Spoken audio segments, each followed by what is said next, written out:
All right. Hello and welcome back, everyone. Thank you for bearing with us through some technical difficulties. Welcome to our Intrepid Museum live virtual program for today. My name is Alicia. I'm an educator at the Intrepid Sea, Air, and Space Museum in New York City. I'll be your host. And just as a reminder, the museum's live streams are free. But if you'd like to support us in delivering this exciting new content, we encourage you to click on the comments or the description that we're going to have a link there for you. So feel free to use the chat today to say hello. Let us know where you're tuning in from. Let us know if you've ever been to the Intrepid Museum before. And of course, if you've got any questions, you can put them there as well. Now, people do love to come to check out our museum. We are actually located here in a World War II aircraft carrier, the USS Intrepid. Now, it also served during the Cold War and the Vietnam War. And we've got lots of cool airplanes and submarines. We've got helicopters, even a space shuttle.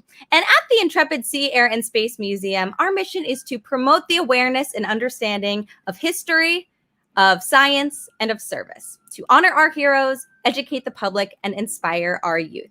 And we are going to do that today together, everyone, but through a very specific lens of looking at it through an overlooked group of people in air and space history: women. Now, specifically at the Intrepid, throughout its 31 years in service, no women ever served on board. That is just how things were back then. But that said, it is impossible to pass through the ship's decks without encountering the impact of women in some way.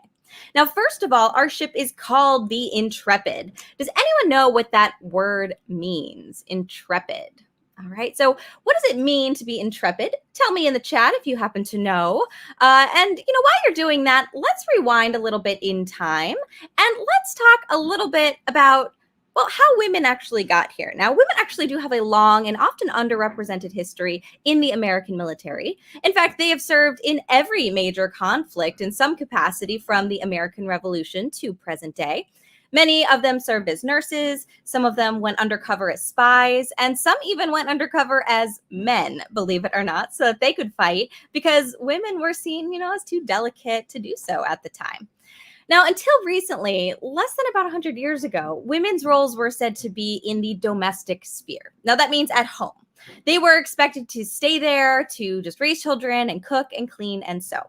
Well, in the 1800s, some women decided enough is enough. They wanted to have the same rights as men, the opportunity to vote and to have different types of jobs out in society. And so they started off this huge movement.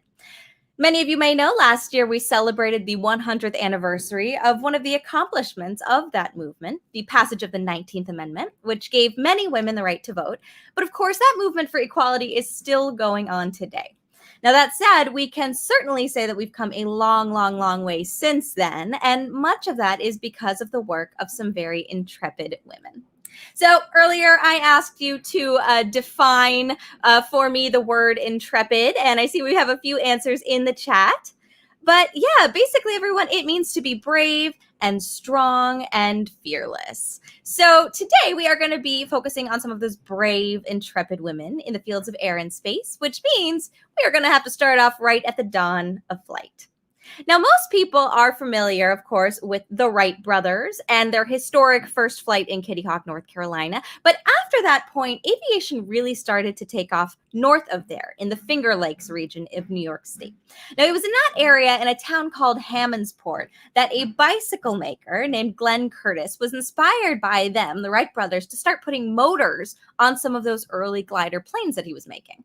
Now, this right here is a drawing of one of his creations that he created. This is called the June bug. And once word got out that he was creating these kind of flying contraptions and showing them off, people came from all around to learn to fly with him and to see what he was up to.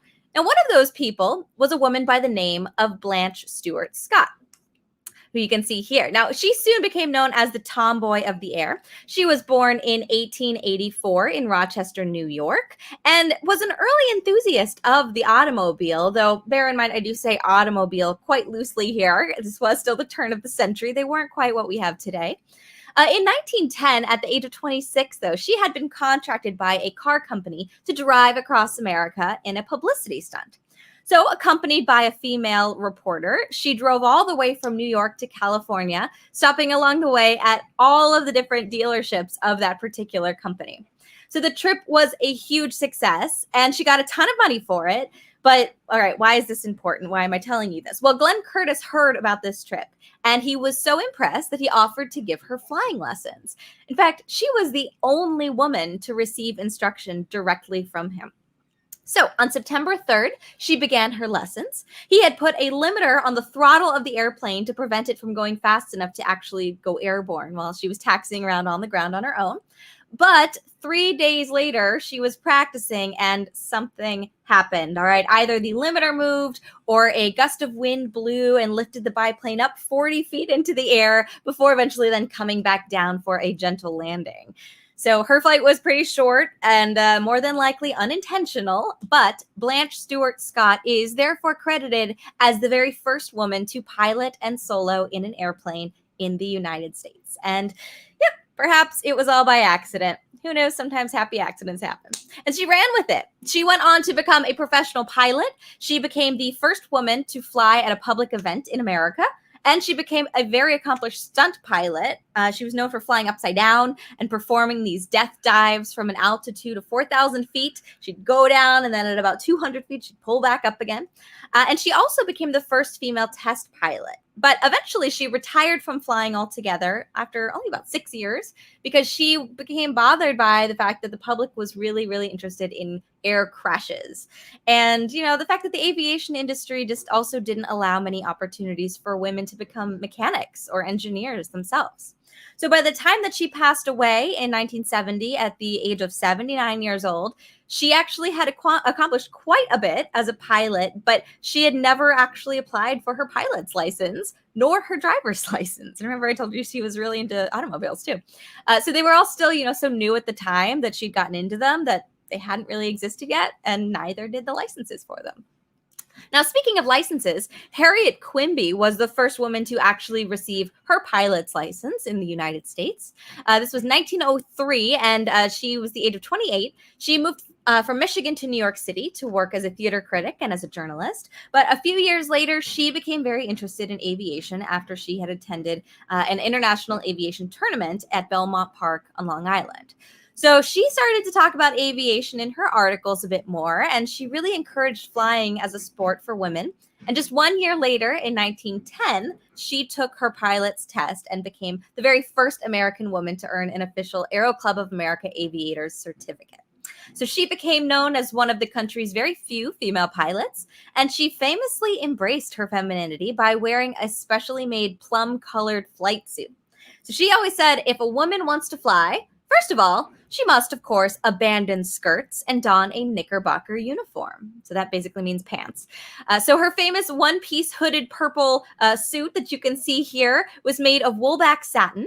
And what was so amazing about it was that it was designed so that it could be converted from pants to a dress just by adjusting the buttons on the inner legs. So it was convertible fashion way before that was ever a thing.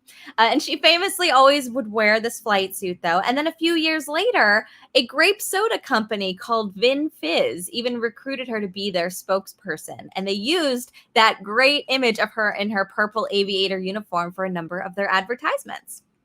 Now, Harriet Quimby also became the first woman to fly across the English Channel, but her accomplishment didn't get much press because, believe it or not, the day before she did it, the Titanic sank. And of course, we all know that was all over the press. So yeah, people were a little bit distracted, unfortunately, but, you know, understandably so. But sadly, just months later, on July 1st, 1912, she flew in a meet in Boston over the Boston Harbor. But while she was flying at 1,000 feet, the aircraft unexpectedly pitched forward for some reason, and she and her passenger were thrown from their seats and crashed into the water.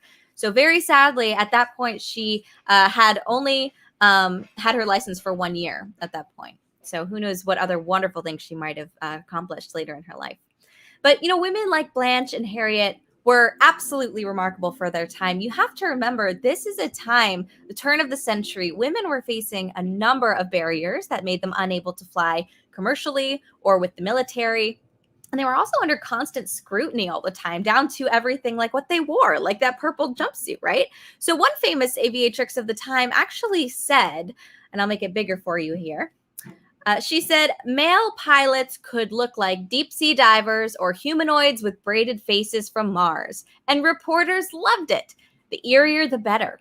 But let one of us women have a hair out of place or a smudge on her nose, and it would be triumphantly hailed coast to coast as a reason for women belonging in the home. That was Elinor Smith, who we're going to talk about in just a little bit.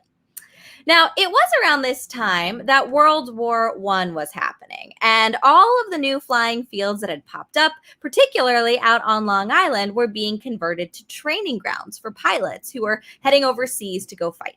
So Glenn Curtiss, the bicycle guy, built about 10,000 planes that he called Curtiss Jennies, as you can see here, for use in training. And although pretty much every pilot trained on them, none of the planes themselves actually saw any action over in Europe because they couldn't fly there. This was so long ago that they weren't technologically sophisticated enough to even fly that long distance all the way across the ocean. So when the pilots were done training, all of the planes that they trained on stayed here, and then the pilots flew European planes overseas. And that, of course, meant that when the war ended, there was a lot of extra planes left over here. So the government decided to just sell them off to private citizens for really, really cheap. And, at that point, they were practically giving them away. And that is actually what kicked off this golden age of flying. So this was an incredible opportunity for the masses, men and women alike, to learn, to experiment with flight. And then the country was introduced for the first time to barnstormers and wing walkers and flying circuses, right? These are people who performed aviation acrobatics and death-defying stunts high in the sky. So this was a time where aircraft was really pushed to their limits. These people would literally hang from planes high above the ground and perform all of these gimmicks like playing tennis up there or shooting targets or dancing and even jumping from plane to plane high up in the sky. Do not try this at home, everyone. But it wasn't just former military men that were doing this. A number of women were also barnstormers. For instance, the woman that you can see here on the right side, Catherine Stinson, she's on the bottom there. She was the first woman in the world to perform a loop in an airplane. And then also Poncho Barnes on the top, on the right there. She went on to be a movie stunt pilot and even founded the first Stunt Pilots Union. But another incredible woman of the era who began as a famous barnstormer was this woman, Bessie Coleman. She was also known as Queen Bess, and she was the first African-American woman and first woman of Native American descent to receive her pilot's license. So she grew up in Texas. Her father was of Cherokee descent and her mother was African-American. And she became interested in flying at an early age, which really only peaked when she started to hear all these war stories from pilots that were returning home from World War I. So at that time, there were no training opportunities for African Americans or for Native Americans or for women in general. So she decided to take a second job at a chili parlor to save some money. And then she earned sponsorships to go to France for flight school because they would allow those demographics to take training lessons. Now, in 1920, she traveled to Paris and she learned to fly in a biplane, just like one of the ones that you saw earlier, the Curtiss Jennies, and kind of like what she's standing in front of in this picture. And 1 year later, she earned her pilot's license. And she was quoted as saying, "The air is the only place free from prejudices. I know we, African Americans, had no aviators, neither men nor women, and I knew the race needed to be represented along this most important line. So I thought it my duty to risk my life to learn aviation." She quickly realized, though, that in order to make a living as an aviator, she would have to be one of these barnstorming stunt flyers and perform those very dangerous tricks for money. So she took on the name Queen Bess, and she made her first appearance in an American Air Show in 1922 at an event that was honoring veterans of the all-black 369th Infantry Regiment of World War I. The show billed her as the world's greatest woman flyer. Now, Bessie Coleman was known for her flamboyant style and her determination, and she would stop at nothing to complete a difficult stunt. She once even broke a leg and 3 ribs when her plane stalled and crashed, but she kept going. And she was committed to promoting aviation, to combating racism as well, and she spoke to audiences across the country about these goals and absolutely refused to participate in any events that didn't allow the attendance of African Americans too. Now, she had always wanted to set up a school for young Black aviators, but sadly, in 1926, at the age of 34, she passed away in another tragic crash. She had just purchased a poorly maintained plane in Jacksonville, Florida. She hadn't put her seatbelt on because she was planning a parachute jump for the next day. So she was leaning over, kind of looking over the cockpit to see the ground below. And about 10 minutes into the flight, the plane unexpectedly went into a spin dive at 3,000 feet and crashed. But her memory has certainly not been lost. She has since been honored by numerous Hall of Fames, and now posthumously, her name is also attached to a number of libraries and schools, just like she always dreamed. So fearless stunt flyers like Bessie Coleman went on to push the boundaries of aviation, performing demonstrations of planes and air shows, and broke records of all kinds, including our next intrepid woman. Her name was Elinor Smith. Now, she was a teenage daredevil and a record breaker who found fame after illegally flying her plane under the New York City's 4 East River bridges. So Elinor Smith was no stranger to airplanes. She grew up on Long Island, even took her first flight in a potato patch at the age of just 6 years old. But it left a huge impression on her. And after persuading her parents to for her to take flying lessons, she made her first solo flight at the age of 15, and then 1 year later became the youngest licensed pilot in all of the country at just 16 years old. Now, one day, she was hanging around the hangars on Long Island when a wandering barnstormer came in, and he had just actually had his license revoked for trying to pull a stunt by flying under New York's Hellgate Bridge. Well, one thing led to another, and a betting pool got formed that she, this plucky, headstrong teenager that she was, couldn't do the same. Now, Elinor knew that she could risk losing her license if she took the bet, but on the other hand, she didn't want to disappoint all of her fans there, so she decided to take the bait, but she upped the ante by aiming to fly under not one, but all 4 of the East River bridges. So all that week, she scoped out the river, she checked out the tides and the clearances of the bridges, and then on Sunday, October 21st, 1928, she climbed into her plane and she headed off towards the East River. Well, first she flew under the Queensboro Bridge, where she got off to kind of an unexpected start. She had to narrowly weave her way through a bunch of hanging ropes and weights from construction that was going on up above on the bridge. But she made it. And then she passed under the Williamsburg Bridge, where she noticed that word had gotten out about the event because it was lined with reporters. So she started to get a little bit nervous that she was going to get in trouble, but she kept going. She was halfway there. Next up, the Manhattan Bridge, same thing. Even more reporters flocking that bridge. But at the same time, she figured, all right, you know what? There's no turning back now. So while she was flying, she actually wobbled her airplane to say hello, and she blew them a kiss as well. Finally, she started to approach the Brooklyn Bridge, but she was in for the surprise of her life. She noticed that there was a tanker and a Navy destroyer passing one another directly underneath the bridge. And she was moving so fast at that point and getting so close that she wasn't going to have time to fly around them or even up and over the bridge at that point. So, thinking very quickly, as she was flying, she decided to flip her plane sideways, and she flew right in between the two ships. So, at 17 years old, Elinor Smith became the first and only person to ever fly under all 4 New York City bridges in an incredibly dangerous and still incredibly illegal stunt that made her famous. Now, there is actually, I see some love for Elinor in the chat. Yeah.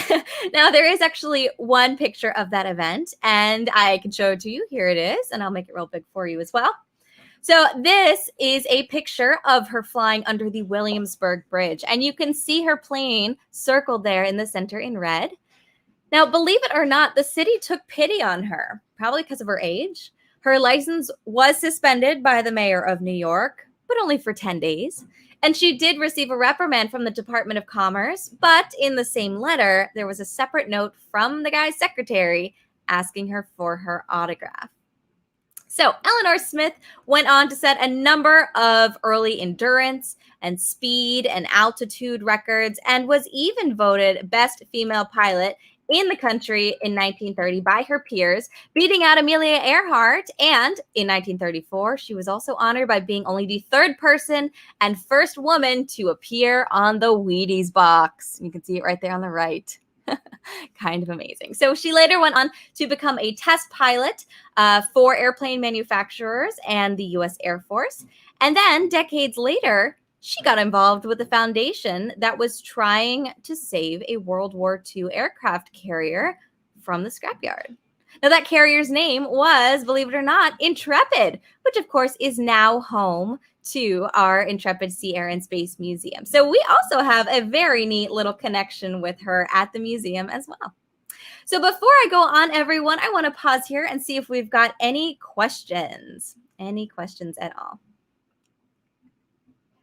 All right, what did it take to get a pilot's license back then? So today, pilot's licenses require many hours of training. But back in, 1910, right, the applicant just had to be at least 18 years old and had to pass three main tests. They had to fly without touching the ground for about 3 miles. There was a course that was about 1,500 feet wide, so not too hard. Then they basically had to make some figure eights around some posts. And then the last part was they had to make an altitude flight to a minimum of about 150 feet and then successfully land after they had stopped their motor while they were flying. So basically showing that if your motor cut out, you could still glide back down to safety. And that was it. Pretty simple. Good question, though. Did Elinor Smith know Amelia Earhart? Yes, she did. Amelia Earhart is, of course, the famous female aviator who went missing. They never found her in the 1930s. But at that time, there weren't a ton of female pilots, and they all really hung out together quite a bit. They all cheered each other on. They'd compete against each other at meets. And so Elinor and Amelia were friends. Actually, Elinor and a few others were kind of worried about Amelia professionally and personally because so much of her story was public. It was all about the publicity machine. And her husband, George Putnam, was obsessed with making her famous. So he did everything he could to hype her up, when in actuality, apparently she didn't really put in a lot of practice.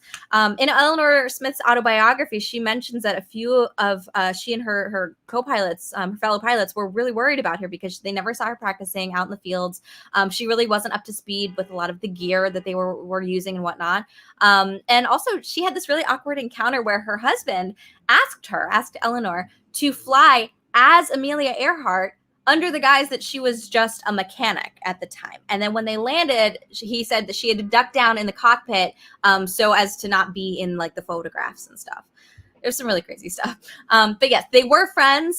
In fact, Amelia came to Elinor right before she married that guy, George Putnam, expressing some concerns. And Elinor said, yeah, so don't marry him. But she did anyway. So, Amelia was really instrumental, though, in bringing a lot of those women together.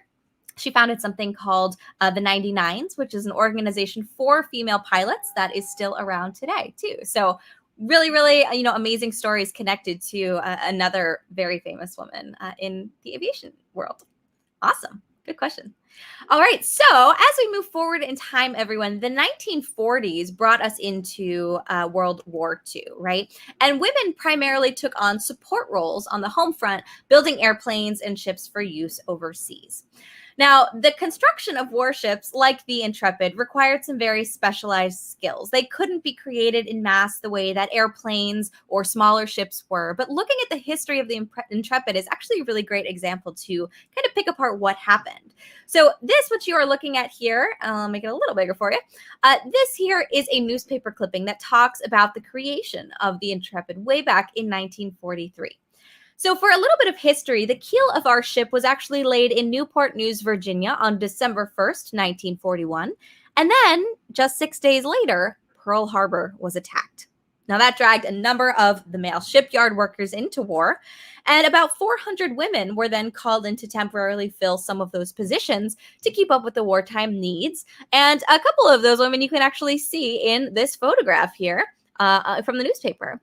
Now, their presence was felt immediately. What was estimated to take 3 years to construct took only 17 months under their work.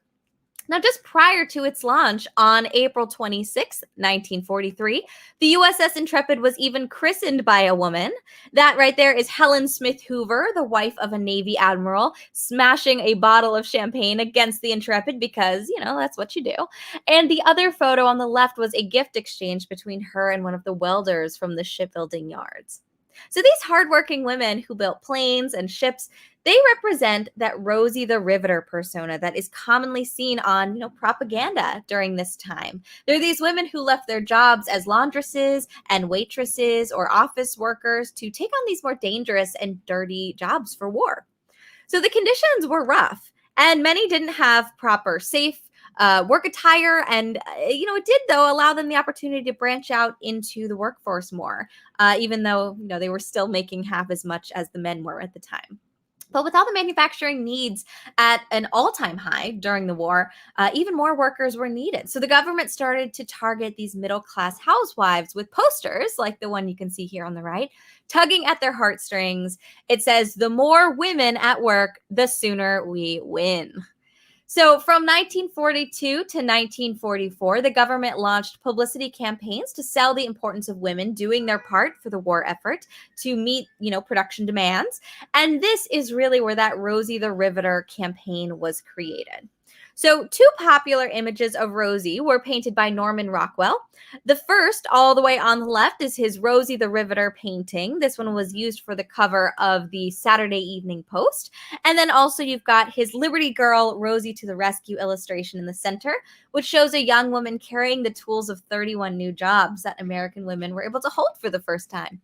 They are, we're now working as milkmen and mechanics and conductors and janitors and a whole lot more. It's kind of a neat image to look at. Lastly, all the way on the right, probably the most famous in pop culture today, is the "We Can Do It" poster. And that was created by J. Howard Miller from the Westinghouse Company. And this shows Rosie in her iconic red polka dot bandana flexing her muscle there. And it's also actually an image that we have seen now throughout the pandemic as well. A lot of this "We Can Do It" motif of everyone banding together and doing their part. Now, here's an interesting fact, everyone.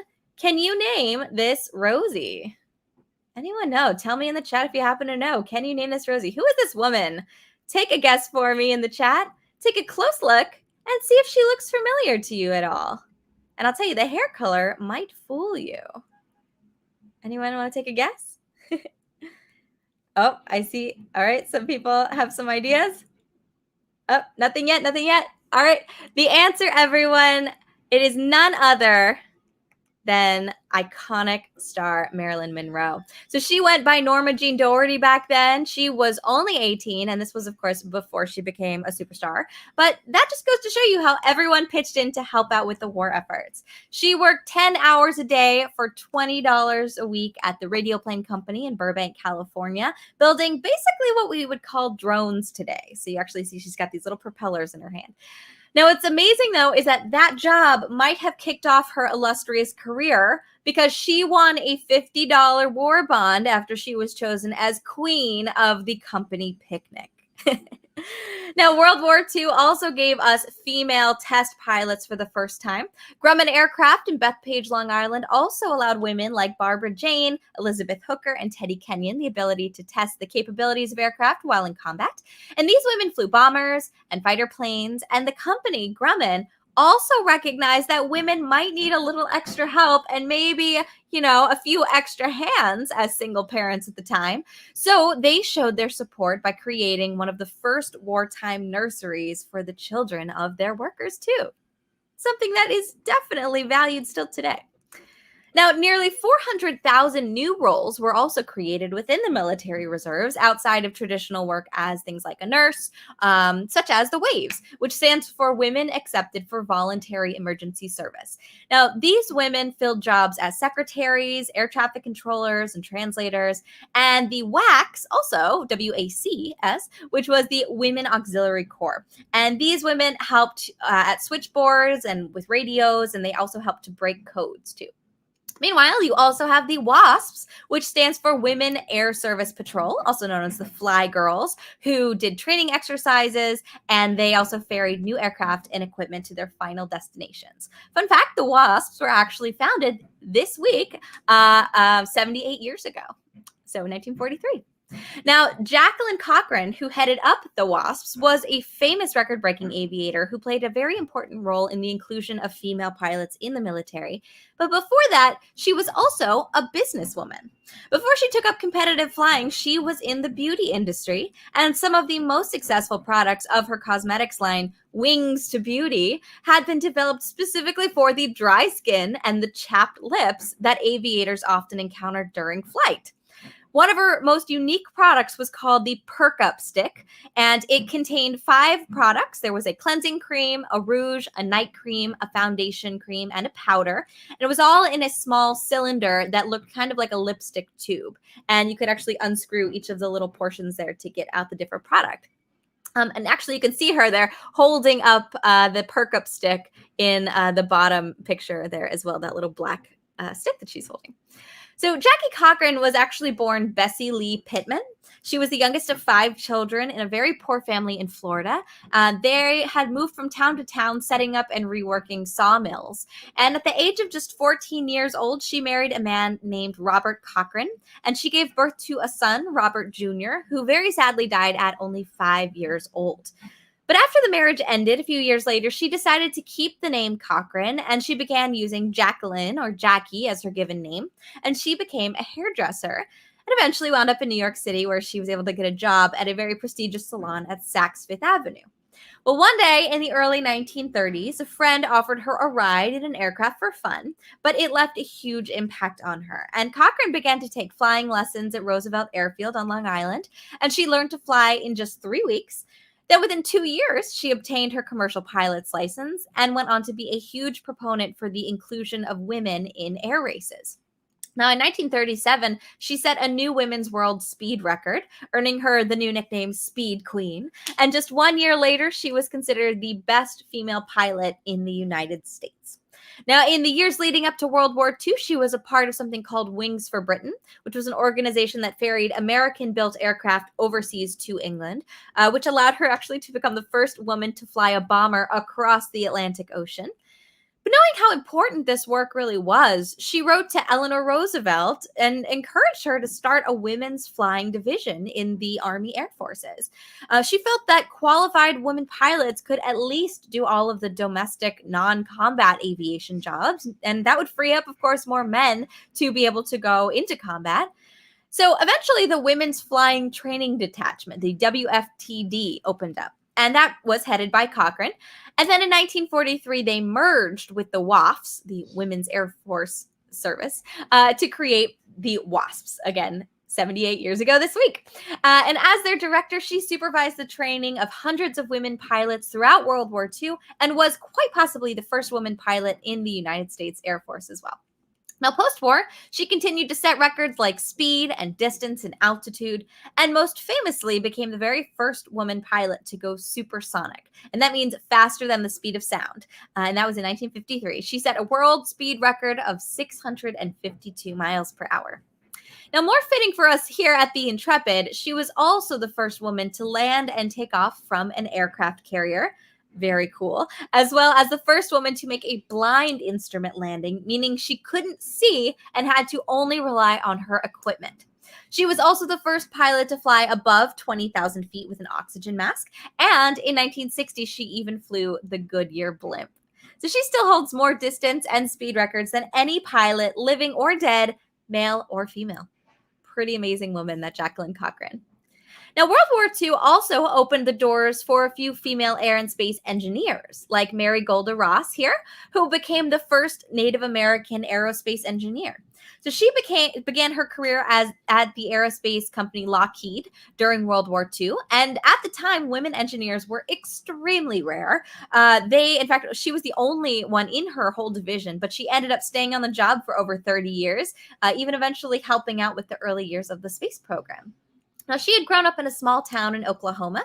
She was the great-granddaughter of a Cherokee Nation chief, but she also loved math and science. And eventually, she became a teacher before moving to California to work for Lockheed on a number of top-secret projects, including the spy plane, the SR-71, as well as some of the earliest designs for NASA's rockets and plans for space travel. which of course, if we're talking about the 50s, now that does lead us to the space age, right? But I'd like to pause here one more time and see if we've got any other questions before we move on to talking more about the space age. All right, so let's see what we got here. So is Rosie the Riveter a real person? So the idea of Rosie the Riveter applies to really any woman who worked in a factory job during World War II, or even at home, truly, if you were helping out at home. But that said, there are some questions, as to who was the original Rosie the Riveter. And there are a few women who have been suggested for it.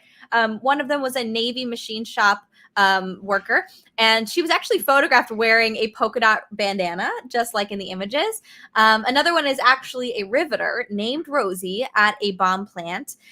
There are a few. There's actually a whole number of them. But the idea behind, again, this Rosie the Riveter persona isn't meant to be about one person. It's really meant to be inclusive of all of them at the same time. All right. How many women went to work in factories during World War II? So overall, they estimate that over 6 million women joined the workforce by the end of the war. And at their peak, they made up about 37% of the workforce. Specifically, though, in defense, right, the percentage went up something like 500% from the start to the end of war, because it was important, that they had to make these planes and the bombs and stuff, because all the men were overseas. But what's really even cooler is that they enjoyed the work. Right at that time, they weren't given opportunities to be able to do stuff like that. But after the war ended, over 80% of them actually said they wanted to keep their jobs. But unfortunately, they didn't get to, because, again, all those soldiers came back home and took their jobs back. But it was a really huge step in proving that they were capable of doing it. And it really did help to propel the movement in the future. And, of course, the women's liberation movement as well. Excellent questions, everyone. All right. So finally, as we move into the space age and the growing momentum, of course, of the civil rights movement in the 1960s, this is now a period of time where it's coinciding with the Cold War, a time where the United States found itself in a very, very tense space race with the Soviet Union as well, in order to get to the moon first. Now, while most people working in the space industry at the time were men, there were certainly a few women as well. Mary Golda Ross, for one. And, she had been inspired by those working before them during the war. Now, a few other engineers and mathematicians at NASA at the time were women like Dorothy Vaughan and Katherine Johnson on the left. Of course, so the African-American human computers, they called them at NASA, made famous, of course, by the movie Hidden Figures. Their calculations for orbital mechanics were essential to the success of our early space flights. You also, in this picture, have Margaret Hamilton on the right, who helped to develop the onboard flight software for NASA's Apollo program, which she's actually standing next to in that photograph. They used a whole lot of paper back then, and is just about as tall as she is. Look at that. But, another wonderful example of what women were still up against can be seen in the bar, which had been set in the selection of astronauts, too. Now, during the space race, the Soviet Union was beating us to everything. They got the first satellite in space. They got the first animal in space. They even got the first man in space. The United States was always really close behind, but it kept getting beaten, even just by a few days sometimes, to some of these achievements. So one of these events was getting the first woman into space. Now, there had been some rumors of women in the Soviet space program, but NASA was very strict on their astronaut qualifications. In order to be an astronaut, you had to be under 40 years of age and in excellent physical condition, have a height of 5 feet 11 inches or less, hold a bachelor's degree or the equivalent in a science or engineering field, and be a qualified jet pilot with at least 1,500 hours of flying time. So out of curiosity, do any of you at home qualify to be a Mercury astronaut? Let me know in the chat if you do. So while the majority of these qualifications could be accomplished by either sex, that last one in gold, the jet pilot experience, could only be achieved by men. The military at the time barred women from official military pilot training until the 1970s. So while not saying it completely outright, well, this qualification actually barred all women from meeting even the minimum requirements to be an astronaut. So in 1959, the initial Mercury 7 astronauts were selected. It made people start to think a little bit about the qualifications, and a popular magazine decided to ask the question, why not a woman? Might they just be as capable as men? So they invited champion aviator and race car driver Betty Skelton to be the very first woman to undergo the Mercury project's testing at NASA for an article. And they thought, she'd be the perfect candidate due to her relevant flight experience. And then over a period of about 4 months, she traveled across the country to meet with the Mercury team. She also met with Soviet space scientists, and she braved this very intense testing regimen right along the Mercury 7 themselves. Now, they were actually so impressed by her flying record and skill that they gave her the honorary nickname 7.5. Get it? Because they were the Mercury 7, so she's okay. Now, many of those experiments that she underwent tested the limits of what the human body could withstand. You have to remember, of course, going into space is not a walk on a beach like here on Earth. So in addition to a physical examination, she also performed over 80 tests, including some that involved things like swallowing a tube to monitor her digestion, injecting dye to measure her liver absorption rates, monitoring how fast her hand closed when shocking her with electricity, a vertigo test that involved squirting freezing water into her ear. She sat in a sensory deprivation chamber for hours to test her responses to isolation. She walked on a treadmill, gradually got steeper and steeper and faster, while also testing out her lung capacity. She had to go through extreme heat and cold situations, and she worked underwater to study disorientation and weightlessness. And actually, fun fact about that, Betty Skelton couldn't swim, but she didn't tell him that. Now, throughout this process, she also, though, noticed that the astronauts and the scientists would say or would do things that made her realize that they really weren't interested or even prepared to seriously consider women as astronauts at the time. There was one test where the administrators couldn't figure out what she should wear while lying on a tilting platform. This picture you can see here on the left. And at first they recommended, okay, well, she can just wear a hospital gown. But then they realized, the table's going to go upside down with her feet in the air. So maybe that's not the best idea. And instead, they decided to give her oversized men's pajamas. Now, even though the magazine article was a bit of a publicity stunt, and she knew that, Betty Skelton took it really seriously because she felt strongly that women were just as capable as men. And she was right. The article called her a petite example of the anatomical fact that women have more brains and stamina per pound than men. Now, this really fueled public interest, and a number of other women pilots became interested in becoming astronauts then, which really sparked another fascinating experiment on 13 women, which are now referred to as the Mercury 13.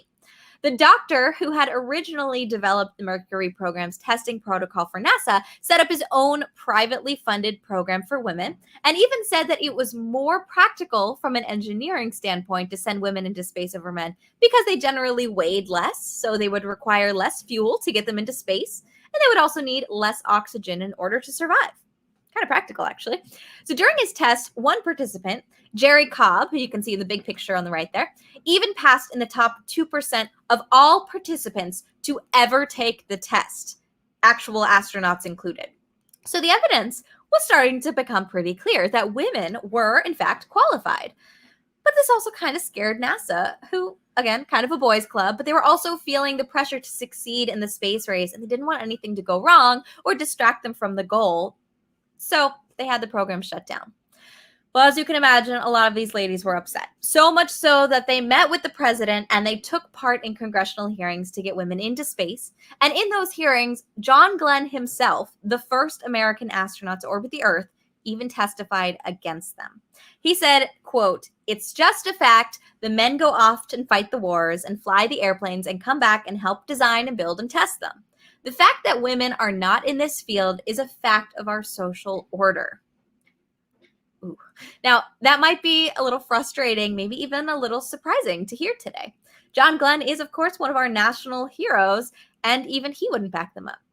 Today, there are so many incredible women doing all of these things that he described, but back then, they just weren't allowed. So sadly, nothing ever came of their fight. But I will add one little asterisk, one little addendum to that. Just recently, just in the past month, Wally Funk, who was one of the original Mercury 13 women, finally got her chance to go up into space right along Jeff Bezos. So if you have been following all of these really crazy flights of all these billionaires going into space on their own, you might have noticed there was this older woman, Wally Funk, who went up with Jeff Bezos on his mission. And that was, in fact, one of the original Mercury 13. And I think that's probably why he chose her to go up as well, as one of the replacements there. So Wally Funk also accomplished incredible scores on all of these flight tests as well. In fact, she set the all-time record for the sensory deprivation chamber. The Mercury 13 had to do a sensory deprivation pool. Actually, it wasn't even what the astronauts did, because the doctor realized the ones that the astronauts did wasn't even, scientifically sound. So he set up a whole new one where you're in a completely dark room, floating in a pool of like skin temperature water. You feel like you're in this complete void. And she set the all-time record of it.